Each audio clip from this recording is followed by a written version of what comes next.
Life is Strange 2 Episode 2 is finally out in the wild, and I think we can all agree it was a pretty big one. It's also fair to say it's split opinion among fans thus far. From what I've seen, plenty of people love the characters and want to see what happens to them next, but being constantly on the run is proving fairly exhausting.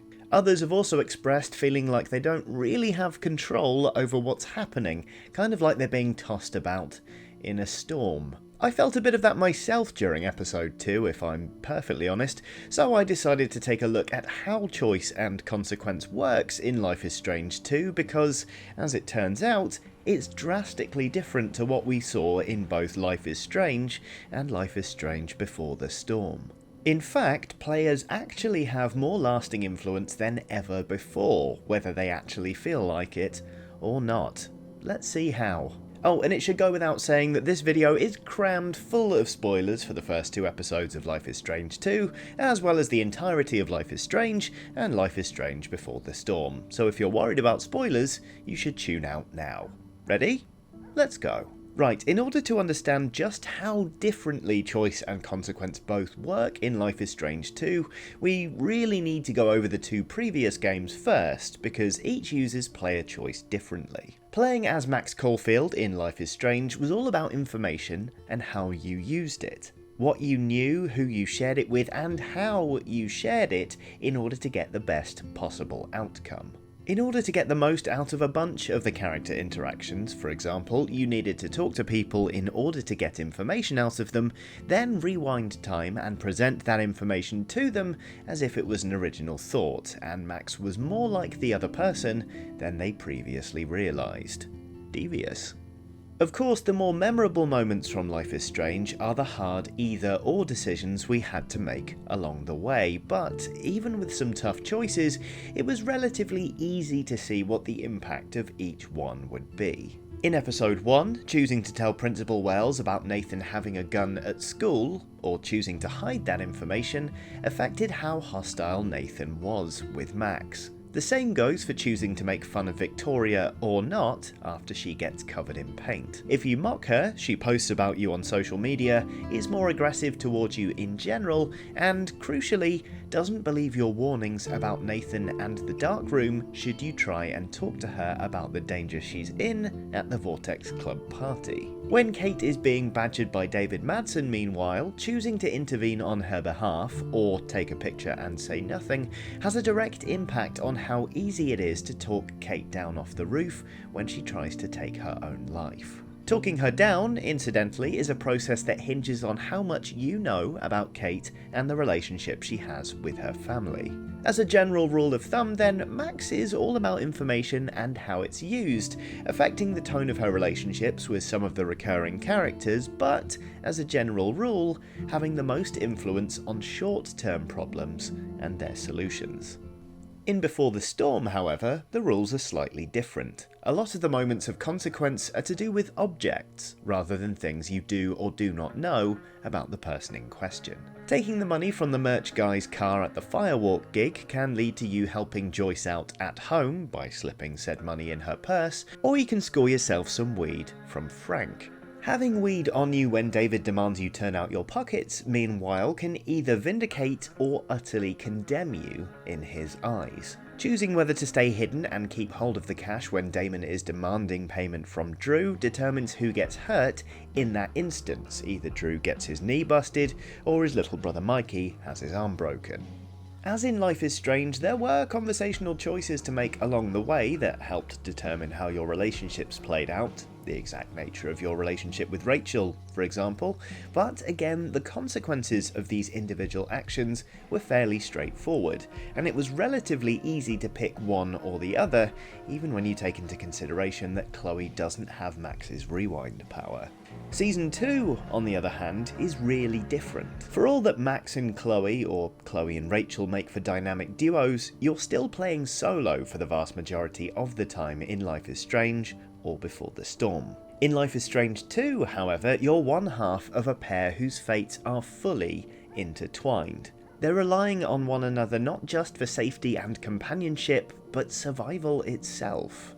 And what's more, the other half of the pair, the half you aren't directly controlling, is young, impressionable, and immensely powerful. Because while Sean has choices of his own to make in the moment, the most significant influence you have on the course of events in Life is Strange 2 is actually played out through Daniel. Life is Strange 2 is all about teaching a kid how to make his way in the world against the backdrop of some pretty exceptional circumstances. A set of circumstances that frequently throw up big questions about the best way to act. And your choices directly shape how Daniel interacts with that world. Is he honest? Does he steal? Is he guarded with his powers, or will he use them freely? And, most important of all, does he see any hope in the world, or is he slowly being closed off to it? Your most significant choices, in other words, aren't just about what to do with the problem you're facing at that particular time, it's about how what you teach Daniel in that moment will manifest itself later on. It's about generating a rule of thumb for how he should ideally act in the future. As a result, the consequences of your actions are further reaching than any we've seen from Life is Strange so far. If you tell Daniel to beg for food at the gas station in episode 1, he'll score himself a bag of potato chips, but he might also start begging people for food without Sean asking him to, which can bring down some unwanted attention in an already risky situation. Hitting Hank and stealing the camping gear later in that same episode will make Daniel a more aggressive and unpredictable character in general. Daniel will be rude to his grandmother, he'll steal from Brody and from Chris, and most significantly of all, he might refuse to tell Chris the truth about his powers if you ask him to, making it a choice with enormous repercussions. Indeed, whether or not Daniel is repressed from using his powers or telling the truth about them is a really important consideration. If Daniel doesn't tell Chris that he doesn't actually have powers, either because you told him to keep the secret or because you asked him and he disobeyed you, then Chris will jump in the path of a police car and attempt to stop it. At this point, Daniel can use his power to save Chris, but only if you've taught him it's alright to use his powers in the event of an emergency. If you haven't, Chris gets hit by the car. On the other hand, if you tell Daniel to be truthful to Chris and he actually listens, Chris will give his Captain Spirit cape over to Daniel as a gift and help them escape the police. So from these examples, you can see how seemingly minor choices quickly snowball in Life is Strange 2 to become truly significant. And as much as it's about teaching Daniel the right thing, Sean's self-discipline is also an important factor. Using Steven's laptop in episode 2 and logging into social media will alert the police to the fact the Diaz brothers have definitely been in the house, and the police will actually manage to find the boys as a result. In other words, whether you're choosing what lesson to teach Daniel or what Sean himself does, the consequences of your actions are less immediately obvious than we've ever seen from a Life is Strange game. It's especially interesting in this instance because Daniel is the really powerful one, not you, and we've already seen the destructive potential his powers give him. He can have an enormous, explosive impact on the world around him, whereas you have the power to influence how he views that world. That one degree of separation from the supernatural sees you playing less as the hero in Life is Strange 2, and more as a guardian trying to steer this incredible destructive force that's pent up inside a growing boy in a horrible, desperate position. And there are no second chances, lest we forget. Indeed, Max's cushy rewind power has never felt so far away as it does right now. It's an interesting framework, and there's a boldness to that design I can't help admiring, because almost all of your choices with regards to directing Daniel really matter. It's just hard to see exactly how they'll play out. And that's kind of what I imagine raising a child is actually like, really. You can tell a child it's okay to act in the case of an emergency, but how on earth can you tell ahead of time what shape that emergency is going to take? It's a matter of giving the best answer you can in the moment and just hoping for the best. You've got a tremendous amount of influence and power in Life is Strange 2, in other words, but that should not be confused with having control.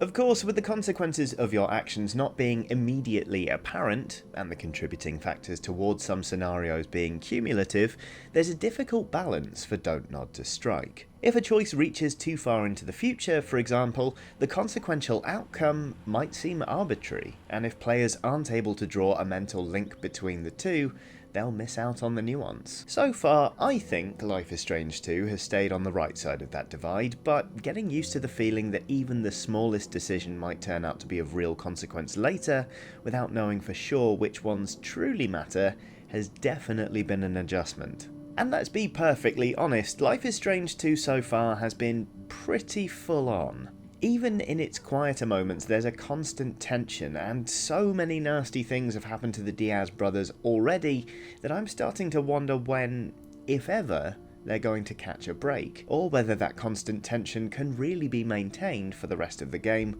without getting boring or making the game straight up unenjoyable. Given the brothers are on the run, it stands to reason that they're playing with some pretty high stakes and that their journey will be a stressful one, but so far it's been pretty relentless. I mean, did Mushroom really have to be killed just to hammer home how fleeting life can be? I'm pretty sure the first episode covered that off quite well.